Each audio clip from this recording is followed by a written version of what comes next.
What is up, fellow roaders? I'm Joshua Thomas, and you're watching another board game of education video.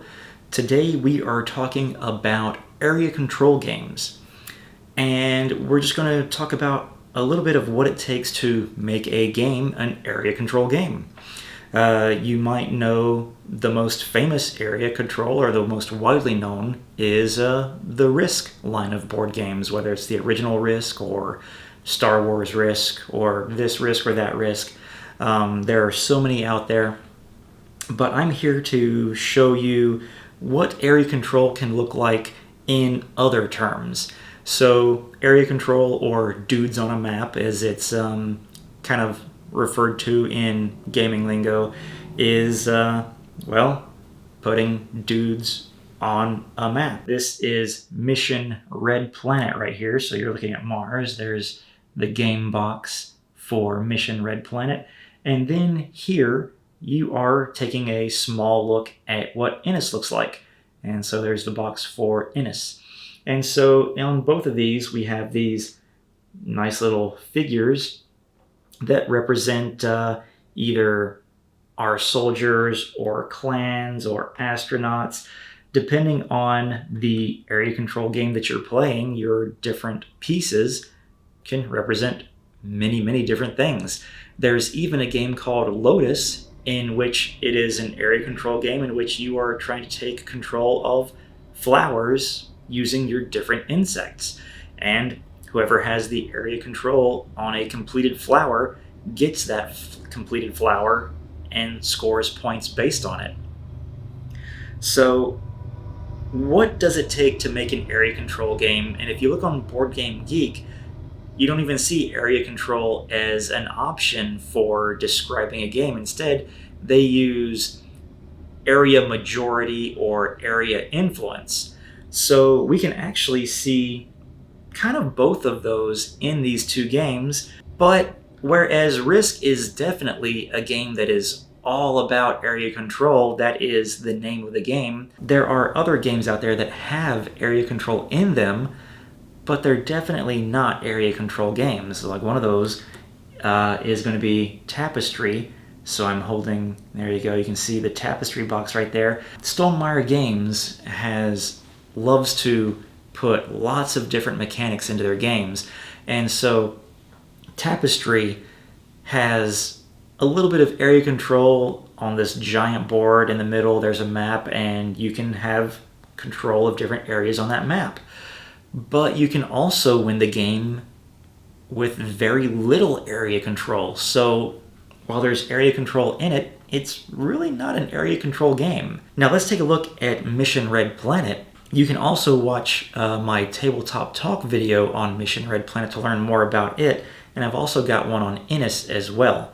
But Mission Red Planet, you have area majority, or area influence if you want to say, because you can have multiple different armies, or in this case astronauts, in the same sector.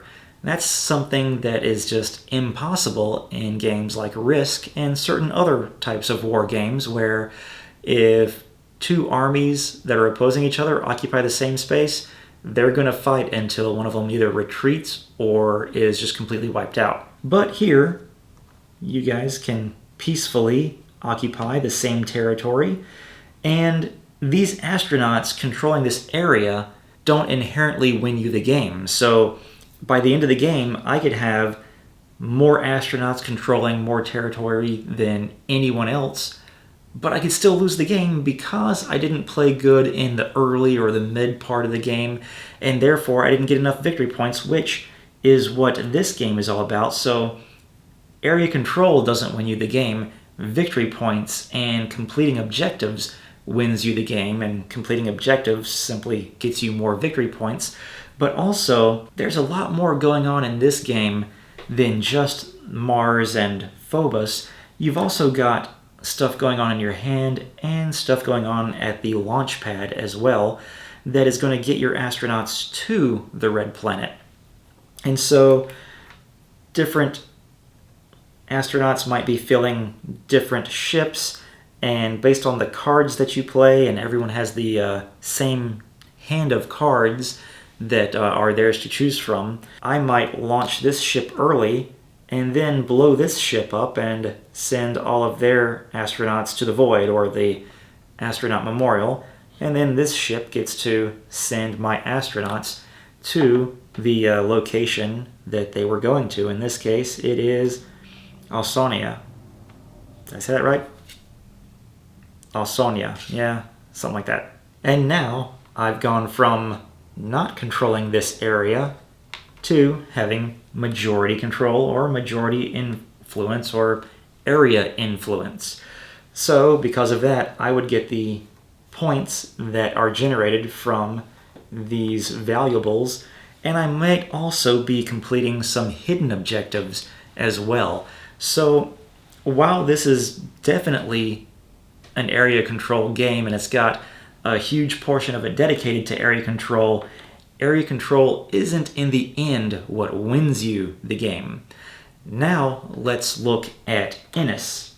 And Innis is definitely one of those games where I can safely say, yeah, this is area control. When I get this out, I'm going to say, hey, this is an area control game, kind of like Risk. Once again, though, you can also have area influence in that you can have multiple clans occupying one space, and if you've played Innis, you'll know that one particular piece is missing from the board, and that is the capital, which is a larger version of this.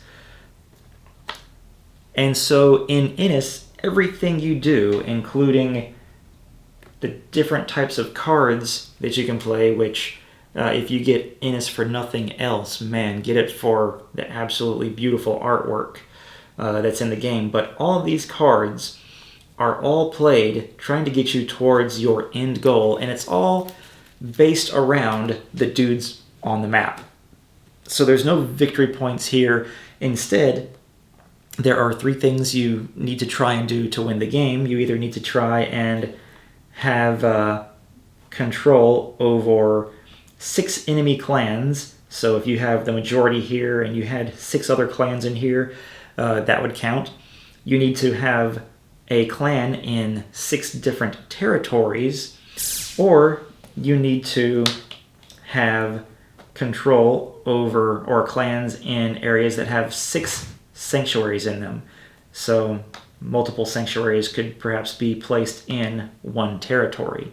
And that is what triggers the end game, and really doesn't give a lot of people much time to thwart you once the end game is triggered. But once you've completed one of those, you take the pretender token to let people know that, hey, I'm attempting to unite all these clans under my rule. And if the other players are unable to get their victory condition met or kick you out of the victory condition that you've already met, then you are the winner of the game and you are crowned the king of all the clans. And that's what all these cards are about doing, is getting you the advantage, whether it be in combat, because you can do combat in this game, where whoever initiates combat, the next player gets to place someone in the keep, in this case, which protects them, but everyone else can either say, yeah, I want to fight, or nah, I'm not going to fight in this one.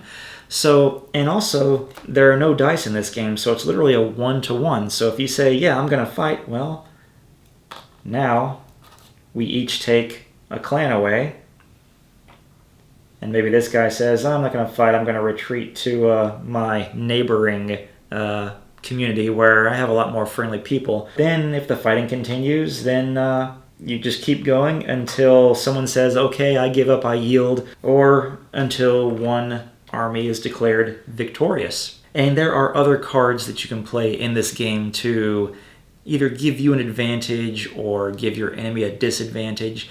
But that is how Innis works. And so I would safely say that in order for a game's main component to be majority control or area control, whatever you want to call it, that winning the game has something to do with controlling a certain amount of area at the end of the game. Games that have area control in them and can still, largely be considered area control, may not win you the game based on the areas that you control, but might help you get towards victory. And then once again, we've got very, very light amounts of area control, like in Tapestry. So that was your board game of education video all about area control games. Hey, did I maybe leave something out? Is there another game I could have included? I don't own all the board games, but let me know in a comment below. Talk to me about what you think area control means to you. And I hope you will check out more board game and video game videos on the Filbert Express. Subscribe, like, hit the bell icon. Thanks for watching, and I'll check you next time. It focused. Oh, I'm so close to the lens and it focused on it. Oh my god. I love this new camera, guys. Guys, I got a new camera for the Filbert Express, and it is awesome. It's a Canon 90D, just in case you're wondering. And yeah, it's focusing on my face perfectly, and I'm really close to the lens.